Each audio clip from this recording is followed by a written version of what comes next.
జ్ఞానం వస్తుంది. ఓకే,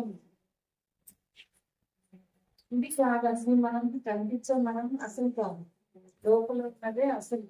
అర్థమవుతుంది. ఆ అసలు నేర్చుకోవడం కోసం, జ్ఞానం కోసం ఈ భూమి మీదకి వచ్చింది.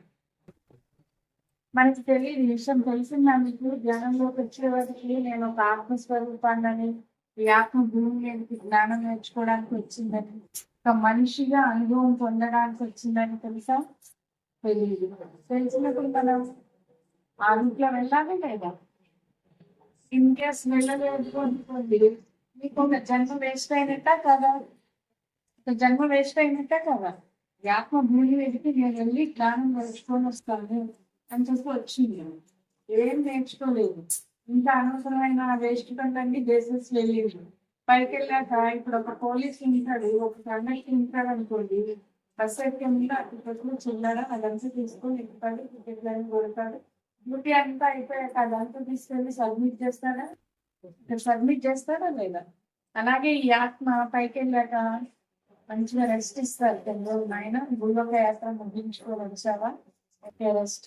ఏంటి అక్కడ నీ అనుభవాలు, ఏం నేర్చుకొని వచ్చావా అంటే అప్పుడు నెత్తి నోరు బాగుంటాం. అరే నేను వెళ్ళిన పని ఏంటి, నేను చేసుకొని వచ్చిన పని ఏంటి, ఒక జన్మ వేస్ట్ అయిందా లేదా? తెలీదు. ఇప్పుడు మనందరికి ఎలా తెలిసింది అంటే అక్కడే మనం ఒక ప్రణాళిక రాసుకోవచ్చు. స్కూల్ లో జాయిన్ అయ్యేప్పుడు పిల్లలకి అంతా అడ్మిషన్ అంతా ఫిల్ చేస్తామా లేదా? అలాగే భూమి మీదకి వచ్చేప్పుడు కూడా మనం అప్లికేషన్ ఫిల్ చేసుకుంటాం. నువ్వు భూమి మీదకి వెళ్తావా? వెళ్తాను, ఎస్ టిక్ పెట్టుకుంటాం. ఆడ జన్మ తీసుకోవాలనుకుంటున్నావా, మగ జన్మ తీసుకోవాలనుకుంటున్నావా? అంతా ఎవరెంపిక? మన ఎంపిక, అవునా కదా? కానీ మనం ఏమనుకుంటా, నేను అబ్బాయి పుడితే ఎంత బాగుండేదో, నేను అమ్మాయి పుడితే ఎంత అనుకుంటాం అనుకున్నాం. కానీ ఇది ఎవరి ఎంపిక? మనది, మన ఎంపికే. అమ్మాయిగా జన్మ తీసుకోవాలనుకుంటున్నావా, అబ్బాయిగా? నేను అమ్మాయిగా జన్మ తీసుకోవాలనుకుంటున్నాను, అంతా మన ఎంపిక. ఎన్ని సంవత్సరాలు బ్రతకాలనుకుంటున్నావు? నేను 100 years బతకాలనుకుంటున్నాను, నేను 90 years బతకాలనుకుంటున్నాను, అంతా కూడా మన ఎంపికే. మరి మీకు ఎవరు పేరెంట్స్గా కావాలి, ఎవరు అత్తమామగా కావాలి, ఎవరు ఆడపడుచులుగా కావాలి, ఎవరు భర్తగా కావాలి, అంతా కూడా మనమే థింక్ చేసుకుంటాం. ఇంకా అత్తగా కావాలి, ఈమె ఆడపడుచుగా కావాలి, ఈమె ఫ్రెండ్గా కావాలి, ఈమె అత్తగా కావాలి, అంతా కూడా మన డిజైన్. మరి నువ్వు భూమి మీదకి వెళ్తున్నావు కదా, నీకు ఎంత రేషన్ కావాలి? మనం నెల నెల రేషన్ తెచ్చుకుంటామో, ఒక కిరాణా షాప్కి వెళ్ళి నెలకి సరిపడా సామాన్లు ఎలా తెచ్చుకుంటామో, పైన ఉండగానే మనకి ఎంత రేషన్ కావాలి. నేను 90 సంవత్సరాలు బ్రతుకుతానంటే 90 సంవత్సరాలకి ఎంత బియ్యం, అంతా కూడా నేనే థింక్ చేసుకుంటాను. ఇన్ కేస్ నాకు 80 ఏళ్ళకే తినడానికి యోగ్యత లేకుండా అయ్యింది, నా ఇంట్లో ఫుల్గా ఉంది తిండి, కానీ అన్నం తింటే అరగదు నాకు. ఎందుకు అవుతుంది అలా? నేను ఎప్పుడైతే నేను తెచ్చుకున్న రేషన్ దుర్వినియోగం చేసి వేస్ట్ చేసుకుంటానో, ఇక నా కళ్ళెదురుగా ఉన్నా కూడా అది తినడానికి యోగ్యత ఉండదు. ఇన్కేస్ ఇంతకు ముందు జన్మలో మనం ఎవరికైనా ఎదురుగా ఉండి పెట్టకుండా తినడం కానీ, అలాగే వాళ్ళని తిననీయకుండా చేయడం కానీ, లాక్కోవడం కానీ, తిండి పెట్టకుండా హింసించడం కానీ, మనం చూస్తూ ఉంటాం కదా, అత్తమామలకి తిండి పెట్టకుండా ఉంటున్నాము. అలాంటివి ఏవైతే చేస్తామో ఆ కర్మ ఇప్పుడు నేను ఈ రూపకంగా అనుభవిస్తామని తెచ్చుకుంటాము. లేదా నేను తెచ్చుకున్న రేషన్ దుర్వినియోగం చేస్తే ఇప్పుడు నేను నెలకి 150 కిలోలని మనం బజార్లో కోసుకొస్తాం. వండుతున్నా పడబోస్తున్నా. మరి నెల రోజులు వచ్చే సామాన్లు 25 రోజులకి అయిపోతాయి, అయిపోవా? అట్లాగే మనం రాసుకొని తెచ్చుకున్నది కూడా దుర్వినియోగం చేస్తే మన కళ్ళెదురుగా తింటున్నా కూడా తినడానికి ఉండదు. చాలా మంది అంటే అన్ని దీంట్లో కానీ తినడానికి ఉంటుంది. ఎందుకు?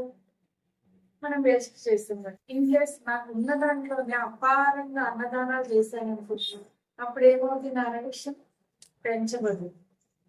ఓకేనా?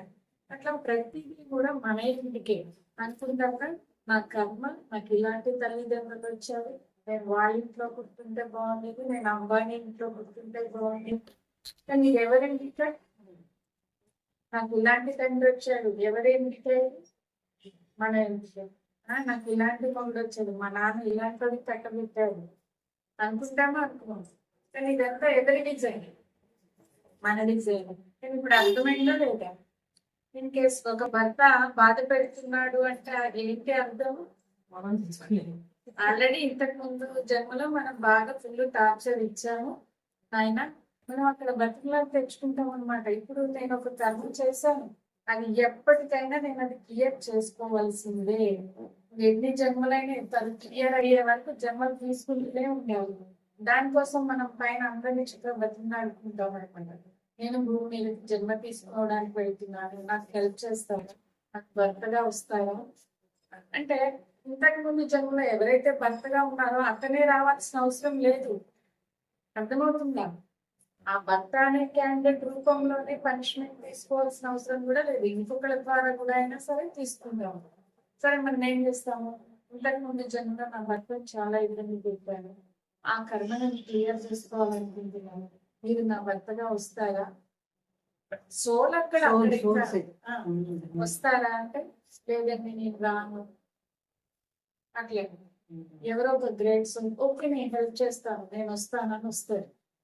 వచ్చాక అతను ఒక భర్తగా మనకి వచ్చి పార్ట్నర్ గా ఇంతకుముందు జన్మలో ఈమె బాగా తాగి కొట్టేది అనుకోండి, అదే కర్మ ఇప్పుడు అతను తీసుకొని వస్తాడు.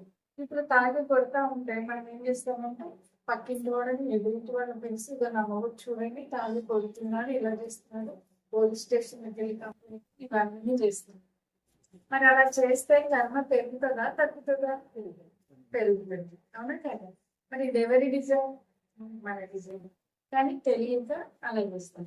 కానీ మనం కామ్ గా ఏ జన్మలో ఏం చేశాను ఇదంతా నా డిజైనే అని క్షమాపణ చెప్పుకుంటూ నేను ఈ పెయిన్ తెలిసి తెలియక అప్పుడు నేను అగ్రిమెంట్ చేసుకున్నాను, ఇలా అనుభవిస్తానని అగ్రిమెంట్ చేసుకున్నాను, కానీ నేను ఇది భరించలేకపోతున్నాను, ఇలా వస్తుంది. మరి ఈ కర్మను నేను ఎలా అనుభవించాలి? నేను ఇలా మానసికమైన బాధతో కాకుండా నేను సేవ ద్వారా ఈ కర్మ క్లియర్ చేసుకుంటాను అని మనం ఇప్పుడు మార్చుకోవచ్చు. ఓకేనా? మీరు ఎప్పుడైతే సేవ చేయడం మొదలు పెడతారో ఆ కర్మ ఏమవుతుందంటే మెల్లగా కరిగిపోతుంది. లేదు నేను ఇలాగే తన్ను దీన్ని ఇలాగే మౌనంగా ఉండి నేను ఆ కర్మ కంప్లీట్ చేసుకుంటానంటే అలా కూడా చేసుకోవచ్చు. ఓకేనా? లేదు నేను ఇలా బేర్ చేయలేకపోతున్నాను, ఈ మానసికమైన బాధను అనుభవించలేకపోతున్నాను, నేను ఒక సేవ ద్వారా క్లియర్ చేసుకుంటాను. మీ అందరికీ నేను సంకల్పం చెప్పిస్తాను కదా, అవకాశం ఇవ్వండి మాస్టర్స్, నేను సేవ ద్వారా ఈ కర్మని క్లియర్ చేసుకుంటాను, అవకాశం ఇవ్వండి మాస్టర్స్ అని చెప్తాను. ఇప్పుడు నేను అలా రెగ్యులర్ గా చెప్తూ ఉంటే నాకు చక్కగా ఒక ఎకరం ప్లేస్ లో 2 పిరమిడ్స్ వచ్చి అక్కడ చక్కగా ఆదివారం 50-60 మందికి ఇలా ధ్యానం చెప్పడం కానీ, ఏదో తెలిసిన ఆత్మ జ్ఞానం చెప్పడం కానీ, వాళ్ళందరికీ ధ్యాన ప్రసాదం వండి పెట్టడం కానీ అవకాశం వచ్చింది. మరి అలా నేను సేవ చేస్తున్నాను లేదు అంటే నేను నాకున్నటువంటి మానసికమైన బాధని నేను ఇలా అనుభవించలేను, ఇలా క్లియర్ చేసుకుంటానని ఎప్పుడైతే మాస్టర్స్ చెప్తున్నామో నాకు ఇలాంటి అవకాశం వచ్చేసింది. ఓకేనా? లేదు నేను ఇలాగే అనుభవించి క్లియర్ చేసుకుంటాంటే అలా కూడా చేసుకోవచ్చు.